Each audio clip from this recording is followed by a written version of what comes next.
Red কার্পেটের ঝলকানি, ভক্তদের উন্মাদনা, সবকিছুর মাঝে অদৃশ্য এক দেয়াল হয়ে দাঁড়িয়ে থাকে বডিগার্ডরা। তারকারা যত বড়, তাদের নিরাপত্তার বলয়ও তত শক্ত।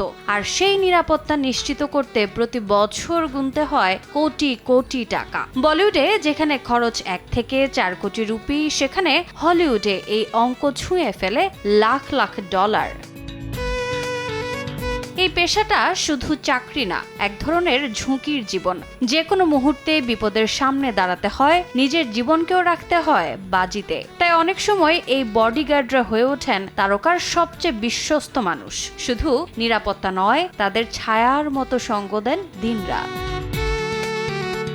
হলিউড তারকা টেইলর সুইফট থেকে কিম কার্দাশিয়ান, সবাই নিজেদের নিরাপত্তায় ব্যয় করেন বিশাল অঙ্ক। টেইলরের 2 বডিগার্ডের পেছনে মাসে খরচ হয় লাখ লাখ ডলার। আবার কাইলি জেনারের নিরাপত্তা ব্যয় বছরে মিলিয়ন ডলারের ঘরে। অর্থের এই বিশাল প্রবাহই বলে দেয় নিরাপত্তা কতটা গুরুত্বপূর্ণ তাদের জীবনে। বলিউডেও চিত্রটা ভিন্ন নয়। শাহরুখ খানের পাশে থাকা রবি, সালমানের বিশ্বস্ত সেরা কিংবা ক্যাটরিনার বডিগার্ড দীপক, তারা শুধু নিরাপত্তা কর্মী নন, এক একজন পরিচিত মুখ। কোটি টাকার বিনিময়ে তারা নিশ্চিত করেন তারকাদের সুরক্ষা আর নিজেরা থেকে যান আলোচনার আড়ালে।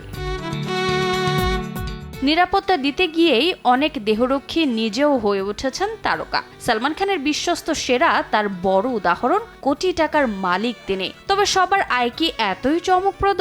ভারতীয় গণমাধ্যমের তথ্যে উঠে আসে ভিন্ন চিত্র।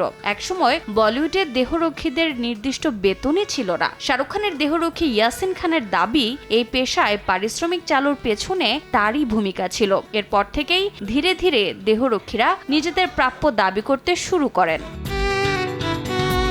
তবে গুঞ্জনের মতো কোটি টাকার মাসিক আয় বাস্তবতা নয় বলেই জানাচ্ছেন সংশ্লিষ্টরা। ইয়াসিন খানের ভাষায়, বড় তারকার সঙ্গে চুক্তি ভেদে পারিশ্রমিক নির্ধারিত হয়, আর শুটিং এর সময়ও প্রযোজকরা আলাদা করে অর্থ দেন। কিন্তু মাসে 8 থেকে 10 লাখ তো দূরের কথা, বছরে কয়েক কোটি আয়ও সবার ক্ষেত্রে সত্য নয়। আলিয়া ভাটের দেহরক্ষী ইউসুফ ইব্রাহিম জানান, বেশিরভাগ ক্ষেত্রে মাসিক বেতন থাকে প্রায় 25,000 থেকে 1 লাখ টাকার মধ্যেই, যা আলোচিত সংখ্যার তুলনায় বাস্তবে অনেকটাই ভিন্ন। রোজা চৌধুরী, সময় সংবাদ।